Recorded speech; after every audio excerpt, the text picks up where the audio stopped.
অবশেষে রিয়ালে এমবাপ্পে 2017 সাল থেকে যে ঘোষণার জন্য অপেক্ষা তার পূর্ণতা এলো 2024 সালের জুন মাসেই।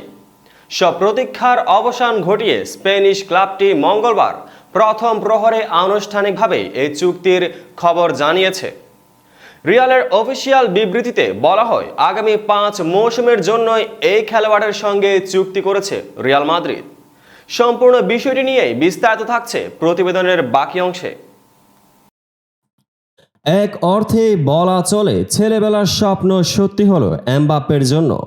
ফ্রান্স ফুটবলে প্রোডিজি বা বিশেষ গুণসম্পন্ন কিশোর কিলিয়ান এমবাপ্পে 2017 সালে তার সেই সময়ের ক্লাব মোনাকোকে জানিয়েছিলেন পিএসজি নয়, তিনি যেতে চান রিয়াল মাদ্রিদে।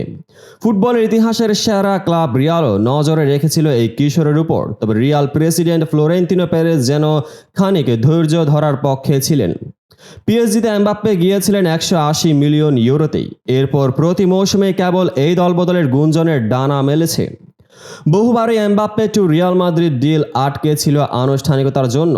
কিশোর এমবাপ্পে এরপর বিশ্বের সেরা এক তারকা হয়ে উঠেছেন। এই এমবাপ্পেকে ছেড়ে দিতে চায়নি পিএসজি, অন্তত মোটা অঙ্কের ট্রান্সফার ফি ছাড়া কোনোভাবেই না। 200 মিলিয়ন ইউরো পর্যন্ত হাঁকানো হয়েছিল দাম, কিন্তু ফ্লোরেন্তিনো পেরেজ যেন পাকা ব্যবসায়ী। তিনি অপেক্ষায় করে গেলেন, ধৈর্য রাখলেন। শেষ পর্যন্ত পেরেজের অপেক্ষা আর এমবাপ্পের মনের প্রবল চাওয়াটাই পূর্ণতা পেল। রিয়ালে যোগ দিতে 25 বছর বয়সী এমবাপ্পে এই বছর ফেব্রুয়ারিতে ক্লাবটির সঙ্গে মৌখিকভাবে সম্মত হন।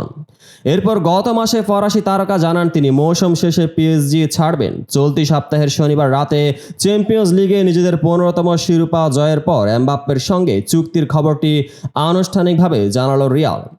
পিএসজির হয়ে 6 বার লিগ 1 শিরোপা জিতেছেন এমবাপ্পে। 2020 সালে চ্যাম্পিয়ন্স লিগের ফাইনালেও খেলেছে পিএসজির হয়ে, কিন্তু হেরে যেতে হয় বায়ার্ন মিউনিখের কাছে। 1966 সালে জিওফ হার্টসের পর প্রথম ফুটবলার হিসেবে বিশ্বকাপের ফাইনালে করেছেন হ্যাটট্রিক। 1958 সালে পেলের পর প্রথম কিশোর ফুটবলার হিসেবে বিশ্বকাপ ফাইনালে গোলের কীর্তি আছে তার। এমবাপ্পে ধরে রাখার প্রচেষ্টায় একসময় এগিয়ে এসেছিলেন ফ্রান্সের প্রেসিডেন্ট ইমানুয়েল ম্যাক্রো। 2022 সালে জুনে এমবাপ্পে টু রিয়াল ডিল যখন প্রায় সম্পন্ন, তখন ফ্রেঞ্চ প্রেসিডেন্টের অনুরোধেই শেষ পর্যন্ত আরও 2 বছর ফ্রান্সে থেকে যান এমবাপ্পে। তো বন্ধুরা, ভিডিওর যারা সম্পূর্ণ দেখেছেন সবাইকে অসংখ্য ধন্যবাদ। ভিডিও শেষে কমেন্ট সেকশনে আপনার মতামত জানাতে ভুলবেন না, আর চ্যানেলটিকে সাবস্ক্রাইব এবং পেজটিকে ফলো করে পাশেই থাকবেন যাতে পরবর্তী ভিডিওর সকল নোটিফিকেশন সরাসরি পেয়ে যান। দেখা হবে পরবর্তী ভিডিওতে।